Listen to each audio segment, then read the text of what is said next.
All right, last time I left all of you lovely people, we were in the process of looking at the project menu, which is located in the settings menu. All right, so just to get back here, let me just go ahead and hit no. I can use no to back out of any menu that I'm in. Let me hit my gear here to go into the settings. We see project is the first option. I hit yes to dive into that menu. Load project, I hit yes to dive into that. Okay, I want to create a new project. Now we can see I already have a project here that I've created, lovingly named THV. But let's create a new one from scratch, assuming that you don't have a project named THV for yourself. We can see there's an option here to create new, so that's very convenient. Let's press yes. I could jump around and do a bunch of stuff within this project, but if I go to a different project, if I didn't actually save the settings to those individual patterns, all those changes will be lost. All right, so this is a nice reminder before you completely leave the project you were working on. In this case, I don't care. All right. See, are you sure? Yeah, I'm sure, that's fine. All right, so let's create a brand new project. And what this will give us is 8 blank banks with 16 blank projects, or 16 blank patterns per bank, I should say.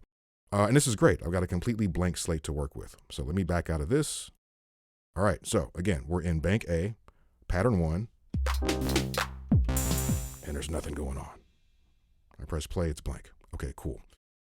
Now, let's understand what we have here as a blank slate to work with. As I mentioned earlier, we have 8 digital tracks, all right? Each digital track is equipped with a digital machine, which ultimately is a synthesizer, synthesis parameters that are tuned specifically for making percussive or drum sounds. Now, this isn't always the case with every machine, and we'll dive into these more thoroughly in a bit. But just so you know what you're starting with, all right? We have a kick track, my digital kick, digital snare, digital clap, digital hi-hat. Now we have a tone sound here. So like I said, it's not just about percussion. We have a nice chord machine. If you've ever used the model cycles, you might find this familiar. Thankfully, it's a bit more robust. It's one of my favorite machines here.